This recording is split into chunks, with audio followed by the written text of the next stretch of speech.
Hello, সবাই কথা শুনতে পাচ্ছো?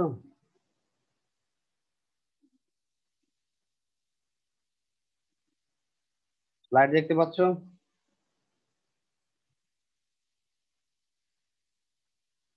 রেসপন্স করো।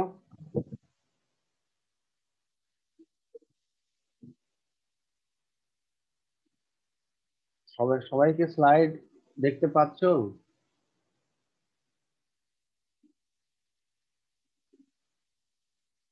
জি স্যার। আচ্ছা, ধন্যবাদ। আমরা লাস্ট ক্লাসে পড়িয়েছিলাম হলো প্রথম চ্যাপ্টারের নিউক্লিয়াস। নিউক্লিয়াসের পরবর্তী যে অংশগুলো সেগুলো আমরা পরে পড়াবো। তো আমরা আজকে নতুন একটা অধ্যায়ে চলে যাব। সে অধ্যায়ের নাম হবে কোষ বিভাজন, দ্বিতীয় অধ্যায়। তো ঢাকা সিটি কলেজ অনলাইন ক্লাসে আজকের ক্লাসে তোমাদের সবাইকে স্বাগতম জানাই। আমি আজকের ক্লাস পরিচালনায় doctor Mohammad Mahbub Hasan, associate professor, biology department, Dhaka city college. আজকে তোমাদের যে জিনিসগুলো আমরা পড়াবো সেটা হলো কোষ বিভাজন জিনিসটি কি, গুরুত্ব, প্রকারভেদ, কোষচক্র, কোষচক্রের বিভিন্ন দশা এবং গুরুত্ব। আমরা যে সমস্ত রাইটারের বই থেকে তথ্য নিয়ে থাকি তাদের নামগুলো এখানে দেওয়া হলো। আমরা বরাবরই যে রাইটারের বইগুলো নিই সেগুলোই দেওয়া হয়েছে। আর আজকে স্লাইড তৈরিতে আমার বিজ্ঞান বিভাগের সকল সহকর্মীদেরকে ধন্যবাদ এবং কৃতজ্ঞতা জানাচ্ছি স্লাইড তৈরিতে সাহায্য করার জন্য। আমরা প্রথম যে আলোচ্য বিষয় সেটা ছিল কোষ বিভাজন। কোষ বিভাজন জিনিসটা কি সেটা আমরা চলে যাই। মাতৃকোষ, এখানে মাতৃকোষ আর এটা হচ্ছে অপত্য কোষ। যে কোষটা বিভাজিত হবে সেই কোষটাকে আমরা বলবো মাতৃকোষ বা মাদার সেল বা টার্গেট সেল। আর যে কোষটা তৈরি হবে তাকে আমরা বলবো ডটার সেল, অপত্য কোষ বা নিউ সেল। তাহলে আমরা কোষ বিভাজন কাকে বলবো? মাতৃকোষ থেকে অপত্য কোষ উৎপন্ন হওয়ার প্রক্রিয়াকে কোষ বিভাজন বলে। বিজ্ঞানী বোভেরি 1879 সালে এবং বিজ্ঞানী ফ্লেমিং 1880 সালে দেহ কোষ বিভাজন প্রত্যক্ষ করেন। বিজ্ঞানী ফ্লেমিং 1882 সালে সর্বপ্রথম মাইটোসিস শব্দটি প্রবর্তন করেন। পরে স্ট্রাসবার্গার 1888 সালে মিওসিস কোষ বিভাজন পর্যবেক্ষণ করেন এবং বলেন জনন কোষের ক্রোমোজোম সংখ্যা মাতৃকোষের ক্রোমোজোমের অর্ধেক। তাহলে এই ছিল কোষ বিভাজন সম্পর্কে। মাইটোসিস এবং মায়োসিস কখন নামকরণ করা হয় সেগুলো সম্পর্কে আমরা তথ্য দিলাম। আমরা এখন চলে যাব যে কোষের প্রকারভেদ, কোষ বিভাজনের গুরুত্ব সম্পর্কে। কেন কোষ বিভাজন করা হবে, তার সিগনিফিকেন্সটা কি আসলে। 1 নম্বর, সকল প্রকার কোষ পূর্বসূরি কোষ থেকে বিভাজনের মাধ্যমে সৃষ্টি হয়। প্রতিটি জীবের জীবন শুরু হয় একটি মাত্র কোষ থেকে। নিষিক্ত ডিম্বাণু বা জাইগোট বিভাজনের মাধ্যমে নতুন জীবের সৃষ্টি করে। জীবদেহের বৃদ্ধি ও পরিস্ফুটনের জন্য কোষ বিভাজন প্রয়োজন। জীবদেহে ক্ষতস্থান নিরাময়ের জন্য কোষ বিভাজন প্রয়োজন। জীবের বংশবিস্তারে বিশেষ করে বিভাজন প্রয়োজন। কোষ বিভাজনের ফলে নতুন বৈশিষ্ট্যপূর্ণ অপত্য কোষ সৃষ্টি হয় যা জীবের অভিযোজন ও অভিব্যক্তিতে সাহায্য করে। কোষ বিভাজনের মাধ্যমে জীবদেহে কোনো অঙ্গের বা খণ্ডাংশ থেকে সমগ্র দেহের পুনরুৎপাদন ঘটে। কোষ বিভাজনের সময় বংশগতির বস্তু ডিএনএ প্রতিলিপি গঠিত হয়, অর্থাৎ ডিএনএ ডুপ্লিকেশন ঘটে। ডিএনএ তার অনুরূপ ডিএনএ তৈরি করতে পারে। ডিএনএ প্রতিলিপি গঠনের সময় কোনো ত্রুটির কারণে পরিব্যক্তির উদ্ভব হয়। তাহলে ওগুলো ছিল কোষ বিভাজনের গুরুত্ব। আমরা এবার আসবো স্যার 7 নম্বরটা 7 নম্বর। 7 নম্বর হলো কোষ বিভাজনের মাধ্যমে জীবদেহে কোনো অঙ্গের বা খণ্ডাংশ থেকে সমগ্র দেহের পুনরুৎপাদন ঘটে। আচ্ছা, এমন কিছু উদ্ভিদ বা প্রাণী আছে তাদের দেহের কোনো অংশ কেটে গেলে সেই কাটা অংশ বিভাজনের মাধ্যমে পুনরায় নতুন জীব বা উদ্ভিদ বা প্রাণী তৈরি করতে পারে। ঠিক আছে, যেমন মনে করো স্যার এটা কি একটা মুখস্থ আছে, যেমন করতে হলো হবে? হাইড্রা। হাইড্রার নাম শুনেছো? জি স্যার। হাইড্রা দেহের কোনো একটা অংশ কেটে গেলে সেই অংশটি আবার নতুন ভাবে আরেকটা হাইড্রা তৈরি করে ফেলতে পারে। ঠিক আছে? হ্যাঁ, আবার মনে করো যে কিছু স্যার। উদ্ভিদও আছে, যেমন শৈবাল জাতীয় কিছু উদ্ভিদ আছে, সেগুলো দেখা যাবে যে ওই দেহের কোনো খণ্ডাংশ যদি বিচ্ছিন্ন হয়ে যায়, সেই খণ্ডাংশ আবার জি স্যার। বিভাজনের মাধ্যমে নতুন উদ্ভিদ তৈরি করে ফেলতে পারে। স্যার পরিব্যক্তি কি? পরিব্যাপ্তি হলো মনে করো বিবর্তন বা ইভলিউশন। ঠিক আছে? এটা এখন ডিএনএ প্রতিলিপি গঠনের সময় মানে একটা ডিএনএ তার নিজের অনুরূপ আরো দুইটা ডিএনএ তৈরি করবে, তাই না? এটা হলো তার প্রতিলিপি। এখন এই প্রতিলিপি তৈরির সময় নিজের অনুরূপ না হয়ে সামান্য যদি কোনো ত্রুটি হয়, তাহলে দেখা যাচ্ছে যে একই রকম ডিএনএ তৈরি হলো না। তখন কি হবে? যে তার বৈশিষ্ট্য কিছু চেঞ্জ হয়ে যাবে, এইভাবে তখন বিবর্তন হবে। এটাকে বলা হচ্ছে পরিব্যক্তি। বুঝতে পেরেছো?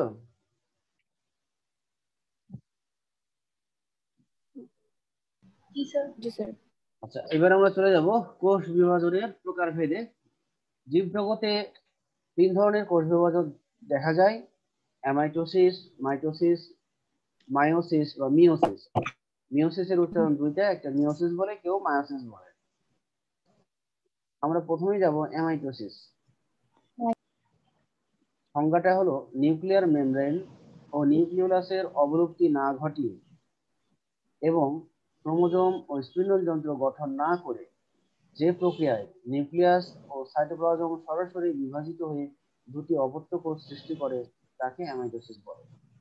তাহলে এখানে কি হবে, যে নিউক্লিয়াস যে পর্দা এবং নিউক্লিওলাস কোনো রকম বিলুপ্তি হবে না, আবার ক্রোমোজোম ও স্পিন্ডল যন্ত্র গঠন করবে না, না করে যে প্রক্রিয়ায় নিউক্লিয়াস ও সাইটোপ্লাজম সরাসরি বিভাজিত হয়ে দুটি অপত্য কোষ সৃষ্টি করে, তাকে অ্যামাইটোসিস বলে। প্রক্রিয়াটি আমরা পরে আসতেছি। ব্যাকটেরিয়া, ইস্ট, অ্যামিবা প্রভৃতি এককোষী জীবদেহে এই ধরনের কোষ বিভাজন দেখা যায়, অর্থাৎ সকল আদিকোষে মেরুদণ্ডী প্রাণীদের ভ্রূণ আবরণীতে অ্যামাইটোসিস পদ্ধতিতে কোষ বিভাজন ঘটবে। এখানে ব্যাকটেরিয়াটা হলো আদিকোষ, আর ইস্ট আর অ্যামিবা হলো এককোষী। ইস্ট হলো এককোষী উদ্ভিদ, অ্যামিবা হলো এককোষী প্রাণী। এককোষী। হ্যাঁ, ব্যাকটেরিয়াটা এককোষী প্লাস আদিকোষী, কারণ ব্যাকটেরিয়াতে কিন্তু সুগঠিত নিউক্লিয়াস নাই, তাদের নিউক্লিয়াসের প্রতিনিধি হিসেবে কাজ করবে কিন্তু ডিএনএ। বুঝছো? কিন্তু আমরা এখানে বলতেছি নিউক্লিয়ার মেমব্রেন ও নিউক্লিওলাসের অবলুপ্তি না ঘটিয়ে। তাহলে এই দুইটা প্রযোজ্য কাদের ক্ষেত্রে? এই দুইটা প্রযোজ্য হবে ইস্ট আর অ্যামিবার ক্ষেত্রে। কিন্তু ব্যাকটেরিয়ার ক্ষেত্রে কিন্তু শুধু ডিএনএটাই নিউক্লিয়াসের প্রতিনিধি। অ্যামিবার ক্ষেত্রে। হ্যাঁ। আচ্ছা, এবার আমরা প্রসেসটাই যাই। সবাই কি স্লাইড দেখতে পাচ্ছ, ছবি দেখতে পাচ্ছ? হ্যাঁ স্যার, দেখা যাচ্ছে। জি স্যার। আচ্ছা, সবাই একটু টপে দেখো, সবচেয়ে উপরে মাতৃকোষের ছবি দেওয়া আছে। মাতৃকোষ আমরা বলেছিলাম যে কোষ বিভাজিত হয় সেই কোষকে আমরা বলবো মাতৃকোষ। তাহলে মাতৃকোষের কেন্দ্রে আছে নিউক্লিয়াস আর তার চারপাশে আছে সাইটোপ্লাজম। তাহলে মাতৃকোষের যে নিউক্লিয়াস সেটা কি হচ্ছে, প্রথমে লম্বালম্বি ভাবে বৃদ্ধি পাচ্ছে, এই যে লম্বালম্বি ভাবে বৃদ্ধি পাচ্ছে, এবং লম্বালম্বি যখন বৃদ্ধি পাওয়া শেষ হয়, তখন এদের মধ্যে একটা খাঁজ হয়, মানে দুইটা দুইটা যে লম্বালম্বি ভাবে নিউক্লিয়াস বৃদ্ধি পেয়েছিল, এই দুই নিউক্লিয়াসটা আস্তে আস্তে ভাগ হয়ে যাবে, এবং যখন এই দুইটা অপত্য নিউক্লিয়াসের কাছাকাছি চলে আসবে, তখন তার চারপাশে যে আবরণী আছে সেই আবরণীতে একটা খাঁজ তৈরি হবে, এবং এই খাঁজটা ক্রমান্বয়ে কেন্দ্রের দিকে হ্যাঁ ভাগ হয়ে দুইটি অপত্য নিউক্লিয়াসের মাঝ বরাবর চলে আসে, এবং এক সময় কি হবে, দুইটি অপত্য কোষ তৈরি করে ফেলবে। এইভাবে তাহলে প্রথমে কি হবে, নিউক্লিয়াসের বিভাজন, আর পরে পরে সাইটোপ্লাজমের বিভাজনের মাধ্যমে দুইটি অপত্য কোষ তৈরি হবে। এর প্রক্রিয়াটা খেয়াল করো। অ্যামাইটোসিস প্রক্রিয়ায় নিউক্লিয়াসটি প্রত্যক্ষভাবে সরাসরি দুই অংশে ভাগ হয়। এক্ষেত্রে নিউক্লিয়াসটি প্রথমে লম্বা হয়, ডাম্বেলের আকার ধারণ করে, মাঝের অংশটি সংকুচিত হয়ে দুটি খণ্ডে বিভক্ত হয়। এই যে মাঝখানে এখানে কিন্তু ডাম্বেল মানে কি? মাঝখানে কিন্তু সংকুচিত হয়েছে, হ্যাঁ, এবং দুইটি অপত্য নিউক্লিয়াস গঠন করে। নিউক্লিয়াস বিভাজনের সঙ্গে সঙ্গে সাইটোপ্লাজমের মাঝখান বরাবর খাঁজ সৃষ্টি হয়, এবং এই খাঁজ, এই যে খাঁজটা হলো এইটা, এই খাঁজটা এটা এটা মাঝখান দিয়ে চলে যাবে দুই নিউক্লিয়াসের মাঝখান দিয়ে, এবং এই খাঁজ কেন্দ্রের দিকে অগ্রসর হয়ে সাইটোপ্লাজমকে দুভাগে বিভক্ত করে এবং দুটি অপত্য কোষের সৃষ্টি করে।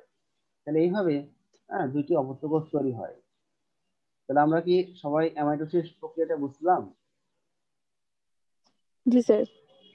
এখানে এখানে কিন্তু আমরা মাইটোসিস যখন বিভাজন করব ওখানে কিন্তু আমরা দেখব অনেকগুলো ধাপ আছে, যেমন প্রোফেজ, প্রোমেটাফেজ, মেটাফেজ, এরকম অনেকগুলো ধাপ আছে। এখানে কিন্তু সেরকম কোনো ধাপ নাই, এখানে কোনো ধাপ নাই। অ্যামাইটোসিসের তাৎপর্য: এই ধরনের কোষ বিভাজনের মাধ্যমে নিম্ন শ্রেণীর জীব দেহে বংশ বিস্তার ঘটে। কোষ বিভাজনের জন্য বিশেষ কোনো প্রস্তুতির প্রয়োজন হয় না। কোষ বিভাজন স্বল্প সময়ে সম্পন্ন হয়। নিউক্লিয়াস বিভাজনের জন্য বিভিন্ন দশা বা ধাপ অতিক্রম করতে হয়। নিউক্লিয়াস বিভাজনের জন্য বিভিন্ন দশা বা ধাপ অতিক্রম করতে হয়। এখানে হয় না হবে, আসলে এখানে হয় লেখা আছে, হয় না।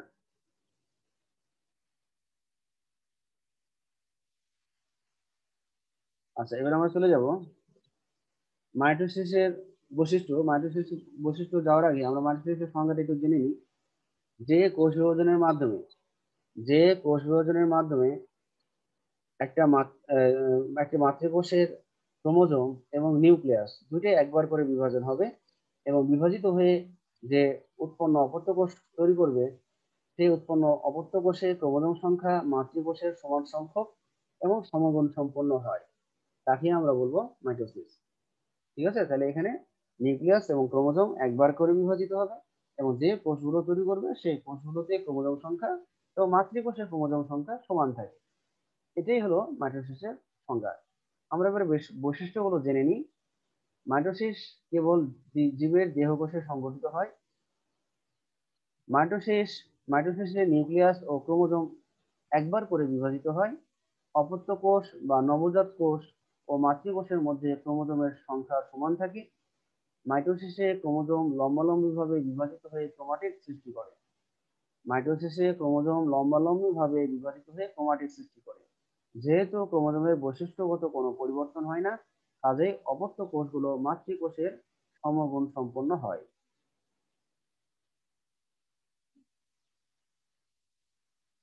অপত্য কোষ বৃদ্ধি পেয়ে মাতৃকোষের সমান আয়তনের হয়। একটি মাতৃকোষ থেকে সম আকৃতি ও সমগুণ সম্পন্ন দুটি অপত্য কোষের সৃষ্টি হয়। হ্যাপ্লয়েড, ডিপ্লয়েড, পলিপ্লয়েড কোষে মাইটোসিস ঘটতে পারে। কোষ ভেদে মাইটোসিসের দশাগুলোর স্থিতিকাল ভিন্ন ভিন্ন হয়ে থাকে। আচ্ছা, এই যে 8 নম্বর হ্যাপ্লয়েড, ডিপ্লয়েড এবং পলিপ্লয়েড, এই জিনিসগুলো কি সবাই বুঝতে পারছো? হ্যাপ্লয়েড, ডিপ্লয়েড, পলিপ্লয়েড কেন বলা হচ্ছে? হ্যাপ্লয়েড মানে কি? পলিপ্লয়েড কি? হ্যাঁ, আগে হ্যাপ্লয়েড মানে কি সেটা আগে বলো কেউ। স্যার পলিপ্লয়েডটা জানি। হ্যাপ্লয়েডটা বলো আগে, হ্যাপ্লয়েডটা কি, পলিপ্লয়েড পরে বলছি। এন সংখ্যক ক্রোমোজোম বিশিষ্ট। এন সংখ্যক বা এক্স এর ক্রোমোজোমযুক্ত কোষকে আমরা বলবো হ্যাপ্লয়েড। ডিপ্লয়েডটা কি ছিল? ডিপ্লয়েডটা কি ছিল? তাহলে দুই সেট ক্রোমোজোম যুক্ত কোষকে আমরা কি বলবো? ডিপ্লয়েড। আচ্ছা, এবার আমরা আসি পলিপ্লয়েড। পলি মানে কি? পলি মানে অনেক। আমরা বলতে পারি একাধিক একাধিক ক্রোমোজোমের সেট যুক্ত কোষকে পলিপ্লয়েড বলা হয়। কি বলবো? একাধিক সেট যুক্ত একাধিক বলে তো স্যার ডিপ্লয়েডও মনে হয়। না না না, দুইয়ের বেশি হবে, অবশ্যই দুইয়ের বেশি। একাধিক ক্রোমোজোম সেট নিয়ে যে কোষ গঠিত তাকে আমরা বলবো পলিপ্লয়েড। আচ্ছা, এখন একটু খেয়াল করো যে বর্তমানে আমরা বাজারে অনেক সময় দেখি যে অনেক বড় লাউ বা অনেক বড় তরমুজ এরকম দেখি না? বর্তমানে কিন্তু এগুলো দেখা যায়। এগুলো কি কারণে হয়? মনে করো যে একটা তরমুজের প্রজাতি হয়তো ফলন ভালো, আর আরেকটা প্রজাতি হয়তো হলো বর্ধন। তাহলে দেখা যাচ্ছে যে এরকম দুটো প্রজাতির দেহকোষের মিলন ঘটানো হয়। তাহলে দেহকোষে আমরা জানি ক্রোমোজোম সেট কয়টা থাকে? দেহকোষে ক্রোমোজোম না, দেহকোষ হলো ডিপ্লয়েড। জি স্যার। হ্যাঁ, তাহলে একটা প্রজাতির দেহকোষ, দেন ওই আবার দেখা গেলো যে তার জাত আলাদা হয়। একটা তরমুজের জাত মনে করো যে আহ, দেহকোষ হলো দুইটা সেট ক্রোমোজোম, আবার আরেকটা তরমুজের যে প্রজাতি আছে সেখানেও কিন্তু তার দেহকোষে দুইটা সেট আছে। তাহলে এরকম যদি দুইটা দেহকোষের যে ক্রোমোজোম গুলো আছে তাদের যদি মিলন ঘটানো হয় তাহলে সেখানে কয় সেট ক্রোমোজোম হবে? 4 সেট। 4 সেট। 4 সেট। 4 সেট মানে কি 2 এর বেশি না কম? বেশি। বেশি। তাহলে এটাকে আমরা কি বলবো? বেশি। এটাকে কি বলবো? পলিপ্লয়েড। পলিপ্লয়েড। পলিপ্লয়েড। তাহলে এই ব্যাপারটা এবার ক্লিয়ার হয়েছে? জি স্যার। আচ্ছা, থ্যাংক ইউ। আচ্ছা, এবার আমরা চলে যাব কোষ চক্র যাওয়ার আগে আরেকটা কথা বলে দিই। মায়োসিস। মায়োসিস সম্পর্কে কিন্তু আমরা এখানে বিস্তারিত বলি নাই, আর মায়োসিস সম্পর্কে আমরা পরে ফার্স্ট জেনে নিব। আমরা মায়োসিস সম্পর্কে জাস্ট আজকে সংজ্ঞাটা একটু জানি, যে কোষ বিভাজন প্রক্রিয়ায় মাতৃকোষের ক্রোমোজোম একবার এবং নিউক্লিয়াস দুইবার বিভাজিত হয়ে উৎপন্ন অপত্য কোষের ক্রোমোজোম সংখ্যা মাতৃকোষের ক্রোমোজোম সংখ্যার চেয়ে অর্ধেক হয়, তখন তাকে আমরা মায়োসিস কোষ বিভাজন বলবো। ঠিক আছে, তাহলে এখানে নিউক্লিয়াস হবে দুইবার আর ক্রোমোজোম হবে একবার। মাতৃকোষের নিউক্লিয়াস দুইবার এবং ক্রোমোজোম একবার বিভাজিত হবে, এবং যে কোষগুলো তৈরি করবে সেই কোষগুলোতে ক্রোমোজোম সংখ্যা মাতৃকোষের চেয়ে অর্ধেক থাকবে। তাহলে এই ধরনের এই কোষ বিভাজনকে আমরা বলবো মায়োসিস। আপাতত আপাতত আজকে মায়োসিস সম্পর্কে এটুকুই জানি, আর পরে আমরা আরো বিস্তারিত জানবো। এবার আমরা যাই কোষ চক্র, আরেকটা টপিক। তো সংজ্ঞাটা হলো একটি কোষ সৃষ্টি, এর বৃদ্ধি এবং পরবর্তীতে বিভাজন, এই তিনটি কাজ যে চক্রের মাধ্যমে সম্পন্ন হয় তাকে কোষ চক্র বলে। বিজ্ঞানী হাওয়ার্ড ও পেন 1953 সালে এই কোষ চক্রের প্রস্তাব করেন। যে কোষগুলো বিভাজিত হয় না, তাহলে কোন কোষগুলো বিভাজিত হয় না? পূর্ণাঙ্গ লাল রক্তকোষ মানে লোহিত রক্তকণিকা, পরিণত লোহিত রক্তকণিকা কোষ, পেশি কোষ, স্নায়ু কোষ, আর উদ্ভিদের স্থায়ী কোষ। উদ্ভিদের স্থায়ী কোষগুলো কোনগুলো? যেমন প্যারেনকাইমা, স্ক্লেরেনকাইমা, এগুলো। তাহলে এই ধরনের কোষগুলো বিভাজিত হবে না। আচ্ছা, একজন না দুজন মনে হয় কেউ কথা বলতেছো, নিজে নিজে মিউট হয়ে যাও।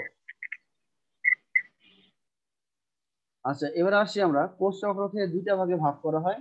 একটা ভাগের নাম ইন্টারফেজ, আরেকটা ভাগের নাম হলো মাইটোসিস বা এম ফেজ। আমরা ছবিতে দেখতে পাচ্ছি যে নিচে ইন্টারফেজ বা প্রস্তুতি পর্যায়, হ্যাঁ, আর উপরে আছে হলো বিভাজন পর্যায় বা মাইটোসিস দশা। মাইটোসিস দশায় সময় হলো 5 থেকে 10% কোষ চক্রের, আর কোষ চক্রের সবচেয়ে বেশি সময় ব্যয় হবে ইন্টারফেজে, 90 থেকে 95 ভাগ। তাহলে আমরা কোষ চক্রকে কয় ভাগে ভাগ করছি? 2 ভাগে। একটা ভাগের নাম ইন্টারফেজ, আরেকটা ভাগের নাম হলো মাইটোসিস। ইন্টারফেজকে আবার 3টা ভাগে ভাগ করব। প্রথম দশাটার নাম হবে G1 দশা, এর সময় 30 থেকে 40%। এস দশা, এর সময় ব্যয় হবে 30 থেকে 50%। আর G2 দশা, এর সময় ব্যয় হবে 10 থেকে 20%। তাহলে আমরা ইন্টারফেসকে আরো 3টি দশায় ভাগ করব। আমরা স্যার এখন, এখানে জিএস দ্বারা কি বোঝানো হয়েছে? আচ্ছা ওটা আমরা আসতেছি, ওটা সবই বুঝানো হবে। G1 আসো, বর্ণনায় বলে দেবো। G1 মানে হলো গ্যাপ বা গ্রোথ। তো ইন্টারফেস, আমরা এখন ইন্টারফেসের বৈশিষ্ট্য বা ইন্টারফেস কাকে বলে সেটা সম্পর্কে জানবো। স্যার এখানের মধ্যে যে সময় পার্সেন্টেজটা দেওয়া দুইটি কোষ বিভাজনের মধ্যবর্তী যে সময়ে কোষ বিভাজিত হয় না কিন্তু বিভাজনের জন্য প্রস্তুতি নেয় তাকে ইন্টারফেস বলে। তাহলে এই ইন্টারফেস কখন হতে পারে? দুইটি কোষ বিভাজনের মাঝে হতে পারে, বা একটা কোষ যখন বিভাজনের প্রস্তুতি নেবে তখন হতে পারে। তাহলে একটা কোষ যখন বিভাজনের প্রস্তুতি নেয় সেটাই হলো ইন্টারফেস। বৈশিষ্ট্য, এই দশায় বা এই পর্যায়ে কোষের আয়তনের সবচেয়ে বেশি বৃদ্ধি ঘটে। এই দশায় কোষের বিপাকীয় কার্যাবলী বা ক্রিয়াবলী দ্রুত গতিতে সংঘটিত হয়। এই সময় মাতৃকোষের নিউক্লিয়াসকে বিপাকীয় নিউক্লিয়াস বলে। তাহলে যে মাতৃকোষটি বিভাজিত হওয়ার জন্য প্রস্তুতি নিবে সেই মাতৃকোষের নিউক্লিয়াস অনেক বিপাকীয় কার্যাবলী সংগঠন করবে। এই কারণে এই মাতৃকোষের নিউক্লিয়াসকে আমরা বলবো বিপাকীয় নিউক্লিয়াস।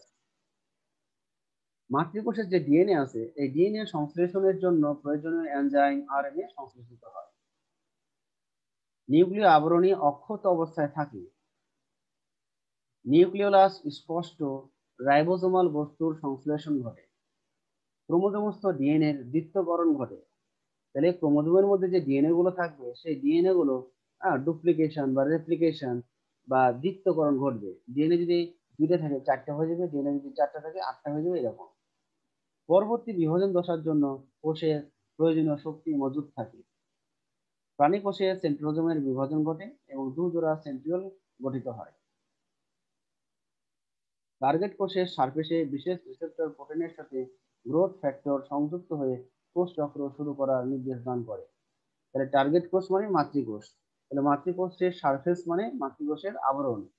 মাতৃকোষের আবরণে এক ধরনের প্রোটিন থাকবে, এই প্রোটিনটার নাম হলো রিসেপ্টর প্রোটিন। আর এই রিসেপ্টর প্রোটিনের সাথে গ্রোথ ফ্যাক্টর যখন সংযুক্ত হয় তখনই কোষ চক্র শুরু করার নির্দেশ দান করে। তাহলে এই গ্রোথ ফ্যাক্টর বাহ্যিক উদ্দীপনা হিসেবে কাজ করে। তাহলে আমরা আমাদের যে কোষগুলো যে বিভাজিত হয় সেই কোষগুলো কিন্তু এমনি এমনি বিভাজিত হয় না। এই কোষগুলো বিভাজিত হওয়ার জন্য কিছু সিগন্যাল প্রয়োজন বা কিছু ফ্যাক্টরের প্রয়োজন। এই ফ্যাক্টরটার নাম হলো গ্রোথ ফ্যাক্টর। সবাই কি এটা বুঝতে পেরেছো? আচ্ছা, আমি আরেকটু ভালো জি করে স্যার। বোঝাচ্ছি। তাহলে জি আমাদের দেহের যে কোষগুলো, মনে করো স্যার। আমাদের দেহে মনে করো কোনো অবস্থায় কি জায়গায় কোনো আমাদের দেহের কোনো জায়গা যদি কেটে যায়, সেখানে একটা রক্তকণিকা থাকে। সেই রক্তকণিকার নাম কি, যে জমাট বাঁধতে সাহায্য করে? অনুচক্রিকা। অনুচক্রিকা। তাহলে প্লেটলেটস। দেহের যখন কোনো জায়গা কেটে যায় সেই জায়গাকে বলবো ক্ষতস্থান, আর ক্ষতস্থানের জায়গায় অনুচক্রিকা। তখন অনুচক্রিকা আশেপাশের যে কোষগুলো আছে সেই কোষগুলোকে একটা সিগন্যাল দিয়ে দেয় যে এই এই জায়গা কেটে গেছে, তাহলে তোমরা রেডি হও আরো কিছু কোষ তৈরি করার জন্য। কারণ এই জায়গাটা যে ক্ষতপূরণ এটা করতে হবে, যত তাড়াতাড়ি পারা যায় ক্ষতপূরণ করতে হবে, একদিন হোক দুদিন হোক এটা করতে হবে। তাহলে এই যে অনুচক্রিকা, সে কিন্তু একটা গ্রোথ ফ্যাক্টরের কাজ করলো। সে পার্শ্ববর্তী কোষ দিয়ে একটা সিগন্যাল দিয়ে দিল কোষ বিভাজনের জন্য। আবার মনে করো যে আমাদের দেহে যখন কোনো ভাইরাস বা কোনো জীবাণু প্রবেশ করে, তখন আমাদের দেহে এই ভাইরাসকে মোকাবেলা করার জন্য কোন রক্তকণিকা কাজ করে? শ্বেত রক্তকণিকা। শ্বেত রক্তকণিকা। এখন আমাদের আমাদের শরীরে যদি ভাইরাস কারো শরীরে বেশি ঢোকে, কারো শরীরে কম ঢোকে, কারো শরীরে যদি বেশি ঢোকে তখন যে শরীরের শ্বেত রক্তকণিকা গুলো আছে তখন তারা কি করে, যে আমাদের যে পরিমাণ শ্বেত রক্তকণিকা আছে সেই পরিমাণ শ্বেত রক্তকণিকা দিয়ে এই ভাইরাস গুলোকে দমন করা যাবে না। তখন শ্বেত রক্তকণিকা কিছু সিগন্যাল দেয় কোষকে, যার ফলে কোষ কি করে আরো বেশি শ্বেত রক্তকণিকা তৈরি করে দেয়। ঠিক আছে?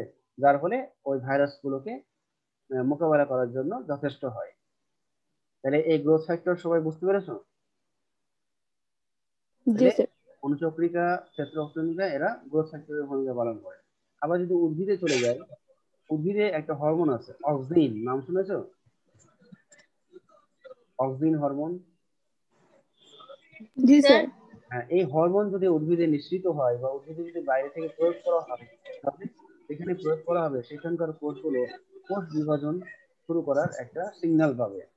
যার কারণে দেখো অক্সিন হরমোন প্রয়োগ করলে বৃদ্ধি কিন্তু ত্বরান্বিত হয় উদ্ভিদে। তাহলে বৃদ্ধিটা কিভাবে হয়? অবশ্যই কোষ বিভাজন। আচ্ছা জি স্যার। আচ্ছা, এবার আমরা যাই হলো যে হ্যাঁ, তাহলে গ্রোথ ফ্যাক্টর কি হিসেবে কাজ করবে? বাহ্যিক উদ্দীপনা হিসেবে কাজ করবে। এবার আসি, এই দশায় এই দশায় আমরা কোথায় যেন ছিলাম? আমরা ছিলাম ইন্টারফেজে, তাই না? ইন্টারফেজ। আচ্ছা, এবার আমরা সেই ইন্টারফেজের ছবি। এখানে ইন্টারফেজের ছবিটা দেখো, বাইরে যে সবুজ লেয়ার সেটা হলো কোষ প্রাচীর, তার নিচে আছে হলো কোষ ঝিল্লি, আর ভিতরে সাদাটা হলো সাইটোপ্লাজম, গোল অংশটা হলো নিউক্লিয়ার পর্দা, ভিতরে রয়েছে হলো নিউক্লিওলাস, আর জালিকার মতো অংশটা হলো ক্রোমাটিন তন্তু। আমরা এর আগের ক্লাসে বলেছিলাম যে ইন্টারফেজ দশায় ক্রোমোজোম গুলো পানি শোষণ করে লম্বা সুতার মতো হয়, এই জন্য এগুলোকে জালিকার মতো দেখায়, এই জন্য একে আমরা বলবো ক্রোমাটিন তন্তু। স্থায়িত্ব, ইন্টারফেজ দশার স্থায়িত্বকাল অন্যান্য দশা অপেক্ষা অধিক। ইন্টারফেজ নিম্নের তিনটি উপপর্যায়ে ঘটে বা তিনটি দশায় ঘটে। প্রথম দশার নাম হলো জি1 দশা। জি মানে হলো গ্যাপ বা গ্রোথ হতে পারে। গ্যাপ দশা, প্রথম গ্যাপ দশা বা প্রথম বৃদ্ধি দশা। যদি গ্রোথ ধরি, জি মানে গ্রোথ, তাহলে প্রথম বৃদ্ধি দশা। এই দশায় কোষ চক্রের সূচনা হয়। একটি কোষ পরবর্তী বিভাজন পর্যায়ে প্রবেশ করবে কিনা তা নির্ধারণ করা হয় এবং এই পর্যায়ে সাইক্লিন নামক প্রোটিন তৈরি হয় যা সিডিকে এনজাইমের সাথে যুক্ত হয়ে সাইক্লিন সিডিকে যৌগ গঠন করে। এই যৌগটি অভ্যন্তরীণ উদ্দীপনা হিসেবে কাজ করে। ইহা G1 দশা থেকে কোষকে S দশায় পৌঁছাতে সাহায্য করে। এই দশায় ডিএনএ সংশ্লেষণ হয় না, কিন্তু ডিএনএ সংশ্লেষণের জন্য যে উপাদানগুলো দরকার, যেমন এনজাইম, প্রোটিন, অন্যান্য উপাদান ও আরএনএ অণুর সংশ্লেষণ কোষ চক্রের 30 থেকে 40 ভাগ সময় এখানে ব্যয় হয়। যে কোষটি আর বিভাজিত হয় না তা আমৃত্যু এই G1 দশায় আবদ্ধ থেকে যায়।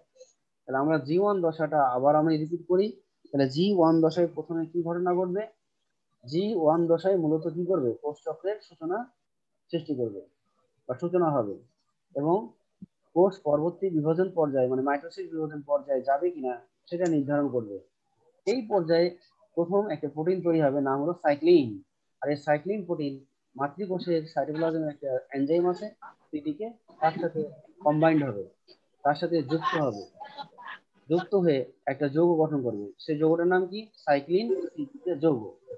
এই যৌগটা মাতৃকোষের অভ্যন্তরীণ উদ্দীপনা হিসেবে কাজ করবে, ঠিক আছে? এবং কি করবে? G1 দশা থেকে পরবর্তী যে S দশা আছে সেই S দশায় যেতে সাহায্য করবে। আবার G1 দশা আরো একটা কাজ হয়, সেটা কি? কারণ আমরা জানি G1 এর পরবর্তী যে দশা তার নাম দশা। তাহলে S দশায় হয় ডিএনএ রেপ্লিকেশন। তাহলে ডিএনএ রেপ্লিকেশনের জন্য যে সমস্ত জিনিস তৈরি মানে যে সমস্ত উপকরণ দরকার, সেই সব উপকরণ G1 দশায় তৈরি হয়ে যায়। উপকরণগুলোর মধ্যে প্রয়োজনীয় এনজাইম, প্রয়োজনীয় প্রোটিন, অন্যান্য উপাদান ও আরএনএ অণু তৈরি বা সংশ্লেষণ হয়ে যায়, এবং কোষ চক্রের 30 থেকে 40 ভাগ সময় এখানে ব্যয় হয়। আর যাদের ক্ষেত্রে G1 দশাতে সাইক্লিন সিটিকে যৌগ তৈরি হবে না, তারা আজীবন G1 দশায় থেকে যাবে। তাহলে আমরা কি G1টা বুঝতে পারলাম? জি স্যার। এবার আসি S দশা। ডিএনএ অণুর প্রতিলিপিকরণ ও ক্রোমাটিড গঠন প্রক্রিয়া সম্পন্ন হয়, এই জন্য একে সংশ্লেষ দশা বলে। আমরা উপকরণ তো জীবনে পেয়ে গেছি, তাহলে জাস্ট S দশায় কি হবে? সেই উপকরণের সাহায্যে ডিএনএ একটা ডিএনএ থেকে দুইটা ডিএনএ তৈরি করবে, দুইটা ডিএনএ থেকে চারটা ডিএনএ করবে, এইভাবে ডিএনএ তার অনুরূপ প্রতিলিপি তৈরি করবে। এবং এই দশার সময় সবচেয়ে বেশি 30 থেকে 50 ভাগ সময় এখানে ব্যয় হবে। এবার আমরা 3 নম্বর উপদশায় যাব, তার নাম হলো G2 দশা বা গ্যাপ দশা। এখানে কি হবে? একটা সেন্ট্রোজোম বিভাজিত হয়ে দুইটি সেন্ট্রোজোমে পরিণত হবে, আর সেন্ট্রোজোম প্রধানত মাইক্রোটিউবিউল তৈরির সূচনা করে। বিভিন্ন প্রকার আরএনএ অণুর সংশ্লেষণ ঘটবে। কোষে এটিপি সংশ্লেষ ও সঞ্চয় লক্ষ্য করা যায়। নিউক্লিয়াস ও সাইটোপ্লাজমের আয়তনের বৃদ্ধি ঘটে। G2 থেকে মাইটোসিস ফেজে প্রবেশ করতে গেলে ম্যাচুরেশন প্রমোটিং ফ্যাক্টর প্রোটিনের প্রয়োজন পড়ে। এই প্রোটিনটাও এই G2 তৈরি হয়। কিছু কোষ বিভাজিত হয় না, তারা আমৃত্যু এই G2 দশায় আবদ্ধ থেকে যায়। যে সমস্ত মাতৃকোষের G2 দশাতে এমপিএফ প্রোটিন তৈরি হবে না, তারা আজীবন G2 দশা নিয়ে বেঁচে থাকবে। তারা কখনোই এম ফেজে যেতে পারবে না, এম মানে মাইটোসিস, এখানে যেতে পারবে না যদি এমপিএফ প্রোটিন তৈরি না হয়। স্পিন্ডল তন্তু গঠনকারী প্রোটিনের সংশ্লেষণ ঘটে। ক্ষতিগ্রস্ত ডিএনএ অণুর মেরামত হয়। কোষ চক্রের 10 থেকে 20 ভাগ সময় এখানে ব্যয় হয়। তাহলে আমরা জানি মাইটোসিস কোষ বিভাজনের সময় স্পিন্ডল যন্ত্র বলে একটা যন্ত্র তৈরি হবে। সেই যন্ত্রটা তৈরি হয় মাইটোসিসের প্রোমেটাফেজে। সেই প্রোমেটাফেজ দশায় যন্ত্রটা তৈরি হয়। আর এই যন্ত্রের মধ্যে যে তন্তুগুলো থাকে, সেই তন্তুগুলোকে বলা হয় স্পিন্ডল তন্তু। মূলত এই স্পিন্ডল তন্তু গঠনকারী যে প্রোটিনগুলো দরকার, সেই প্রোটিনগুলো G2 দশাতেই তৈরি হয়ে যায়। বুঝছো? তাহলে আমরা সবাই G2 দশা বুঝতে পেরেছি। G2 দশায় যে কাজগুলো হয়। জি স্যার। আচ্ছা আচ্ছা, এবার আমরা যাব হলো ইন্টারফেজের পরে। আমরা ইন্টারফেজ শেষ করলাম, এবার আমরা যাব মাইটোসিস বা এম ফেজ।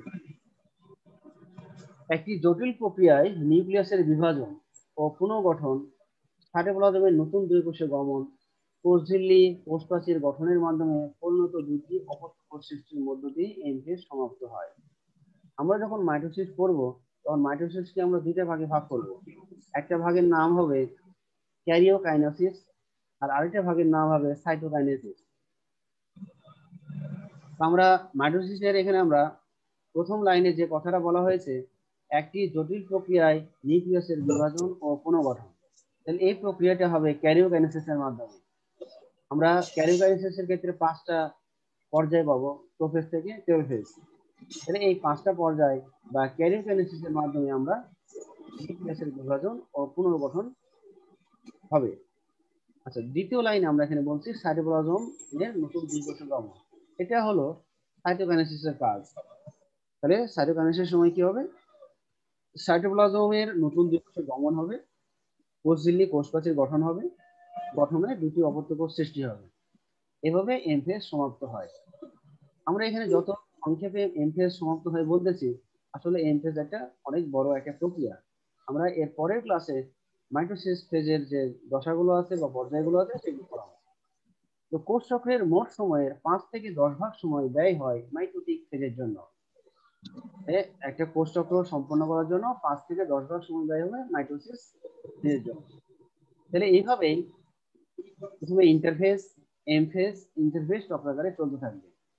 ইন্টারফেজ মানে মাতৃকোষের প্রস্তুতি পর্যায়, তারপরে এম ফেজ মানে মাতৃকোষ বিভাজিত হলো, বিভাজিত হয়ে দুটি অপত্য কোষ তৈরি করলো এম ফেজের মাধ্যমে।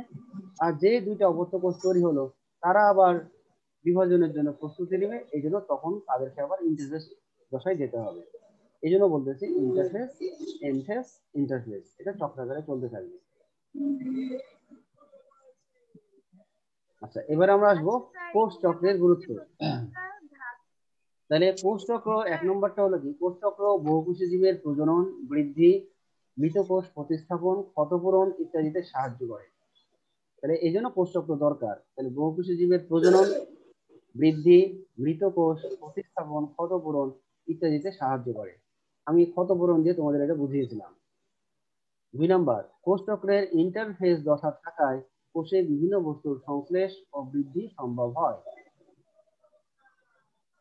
3 নম্বর, সঠিক ও সুনিপুণভাবে কোষ চক্র নিয়ন্ত্রিত হলে জীবের স্বাভাবিক বৃদ্ধি ঘটে। তাহলে যদি কোষ চক্র সুনিয়ন্ত্রিত ভাবে হয় বা সুনিপুণ ভাবে হয়, তাহলে জীবের যে নর্মাল বৃদ্ধি বা স্বাভাবিক বৃদ্ধি আছে সেটা ভালোভাবে ঘটবে। কোষ চক্রের অনিয়ন্ত্রিত ফলাফল জীব দেহে ক্যান্সারের সৃষ্টি করে। যদি এই কোষ চক্র নিয়ন্ত্রণ হারিয়ে ফেলে কোনো কোষ, তাহলে কি হবে? সেই কোষটা অনিয়ন্ত্রিত ভাবে বিভাজিত করবে, যার ফলে আমাদের দেহের মধ্যে প্রথমে টিউমার দেখা দেবে, আর টিউমার তখন ক্যান্সার তৈরি করবে। হ্যাঁ, এইভাবে আমাদের দেহে ক্যান্সার তৈরি হতে পারে এই কোষ চক্র যদি তার নিয়ন্ত্রণ হারিয়ে ফেলে। তাহলে এইভাবে আমাদের কোষ চক্রের গুরুত্ব পড়লাম আমরা। তাহলে আমরা আজকে যে লেকচারগুলো আমরা পড়লাম, এখানে কারো কোনো অসুবিধা আছে? কোথাও বুঝতে অসুবিধা আছে? আজকে যে টপিকগুলো পড়ানো হলো, এখানে কারো কোনো প্রশ্ন থাকলে বলো, না হলে কিন্তু 1 মিনিট পর আমি প্রশ্ন করা শুরু করব। আর এখনো যদি কারো প্রশ্ন থাকে বলতে পারো। প্রশ্ন করেন। প্রশ্ন করব? আচ্ছা, তাহলে প্রশ্ন করা জি শুরু স্যার। করছি। বলো দেখি, কোষ চক্র প্রস্তাব কে করেন? কোষ চক্র প্রস্তাব কে করেন? হাওয়ার্ড হাওয়ার্ড ও পেল্ক। আচ্ছা, এবার আরেকটা প্রশ্ন। Thank you. ওর নাম বলো, ওর নামটা বলো। স্যার মারিয়া হোসেন। আর রোলটা বলো দেখি, রোলটা লিখে রাখি আছে, দেখি কারা কারা ভালো করছে। স্যার 262। 262 লিখে রাখলাম। আচ্ছা, এবার আমি আরেকটা কোশ্চেন করি যে ইন্টারফেস দশায় যে মাতৃকোষটা আছে, এই মাতৃকোষের নিউক্লিয়াসকে অনেক, তাহলে এই ইন্টারফেস পর্যায়ে মাতৃকোষের নিউক্লিয়াসকে বলা হয়। ইন্টারফেস দশায় মাতৃকোষের নিউক্লিয়াসকে কি বলা হয়? টার্গেট। না, মাতৃকোষের নামই টার্গেট সেল। মাতৃকোষের নামই টার্গেট সেল। বিপাকীয় নিউক্লিয়াস। গুড। তোমার নাম বলো। নূরে নাজাত। আর রোল বলো। 266। গুড। এরকম অ্যান্সার দিবা, খুব ভালো লাগবে। আচ্ছা, এবার আমরা বলি যে সাইক্লিন বলে একটা প্রোটিন তৈরি হয়, সেটা ইন্টারফেজের কোন দশায়? C1 দশা। G1 G1 দশা। অনেকে বলেছে জীবন দশা। অনেকে আগে বলেছে, তাহলে কারো নাম নির্দিষ্ট করে লিখলাম না। হ্যাঁ, জীবন দশা। আচ্ছা, থ্যাংক ইউ। এবার আসো আরেকটা কোশ্চেন করি। G1 দশা একটা এনজাইমের সাথে যুক্ত হয়, সেই এনজাইমটার নাম কি?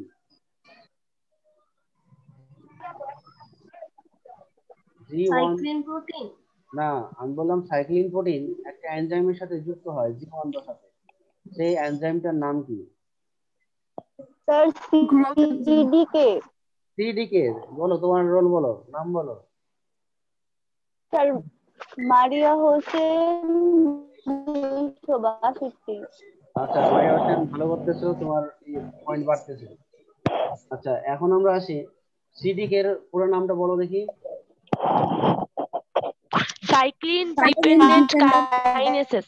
Cyclin dependent kinases. হ্যাঁ, আচ্ছা, এখন বলো cyclin dependent kinase plus cyclin এই দুটো মিলে একটা যৌগ গঠন করে, সেই যৌগটার ভূমিকা কি? সাইক্লিন সিডিকে যে জি যৌগ, স্যার। সাইক্লিন সিডিকে যৌগ। হ্যাঁ, ওই যৌগটার ভূমিকা কি? এটা ফসফোরাইলেশনের প্রক্রিয়া নিয়ন্ত্রণ করে। আরেকটা কাজ করবে যে G1 দশা, কোষের G1 দশা থেকে S দশায় যেতে সাহায্য করে। যাদের এই যৌগটা তৈরি হবে না, যাদের হবে না তারা তারা আজীবন জীবনেই থাকবে। জীবনে থাকবে। গুড। জীবনেই থাকবে। হ্যাঁ, আচ্ছা, এরপরে আমরা আরেকটা কোশ্চেনে যাই। এই যে আহ, কোন দশাতে, ইন্টারফেজের কোন দশাতে সবচেয়ে বেশি সময় ব্যয় হয়? স্যার এস দশাতে। এস দশাতে। এস দশাতে। এস দশা মানে কি? এস দশা মানে কি? সিনথেসিস। সিনথেসিস দশা। স্যার সিনথেসিস দশা। হ্যাঁ হ্যাঁ, ঠিক আছে। মনে করো এখানে যদি ডিএনএ 4টা থাকে, তাহলে ডিএনএ 8টা হয়ে যাবে, বা ডিএনএ 10টা থাকলে 20টা হয়ে যাবে, এরকম। জি স্যার। আচ্ছা, এবার আরেকটা কোশ্চেন করি। এমপিএফ প্রোটিন কোন দশায় তৈরি হয়? এমপিএফ প্রোটিন। তো G2 দশা। জি2 দশা। আচ্ছা, G2 এমপিএফ প্রোটিনের পূর্ণাঙ্গ নাম কি? বলো। Maturation promoting factor. আচ্ছা, নাম বলো, রোল বলো। Maturation promoting factor. হ্যাঁ, নূরে বলো। নাজাত। নোরা, এই দুজনেই কে পড়াশোনা করছো? আর কেউ করছো না? তোমরা আগে করছো, সবাইকে আগে আগে অ্যান্সার দিবা। হ্যাঁ, মারিয়া আর নূরে নাজাত, এরা দুজন ভালো করতেছে। হ্যাঁ, সবাইকে ভালো করতে হবে, নেক্সট ক্লাসে যেন অন্যান্যরাও পার্টিসিপেট করো। আগে আগে অ্যান্সার দেওয়ার চেষ্টা করবা, যেমন এরা দুজন করতেছে, ঠিক আছে? আচ্ছা, তাহলে এমপিএফ প্রোটিনের কাজটা কি কেউ পারবা? এমপিএফ স্পিন্ডল তন্তু গঠন। এমপিএফ প্রোটিনের কাজ না হয় নাই? দশা থেকে হচ্ছে ইন্টারফেজ। হ্যাঁ, তো বলো। জি2 দশা থেকে এম ফেজে আসতে সাহায্য করে। Good. আচ্ছা, প্রথমে যে বলো তার নাম বলো। প্রথমে যে বলো তার নাম কথা। আর রোল বলো। 238। এই তো আরেকজন নতুন পেলাম। হ্যাঁ, এরকম নতুন নতুন সদস্য দরকার। হ্যাঁ, যারা রেসপন্স করবে। Thank you. তাহলে এরা কি করবে, যে এমপিএফ প্রোটিনটা পরবর্তী এনফেজ যেতে পারে, এই জন্য এই প্রোটিনটা দরকার হয়।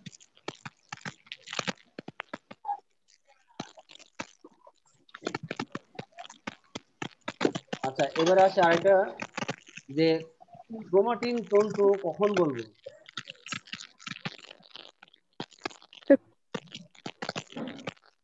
ক্রোমাটিন তন্তু কখন বলবো?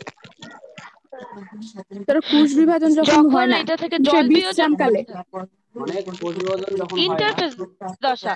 হ্যাঁ, ইন্টারফেজ দশায়। কেন বলবো? কারণ বিশ্রামকালে। ক্রোমোজোম গুলো তখন কি করে? ক্রোমোজোম গুলো তখন পানি শোষণ করে বা পানি যোজন করে। পানি শোষণ করে।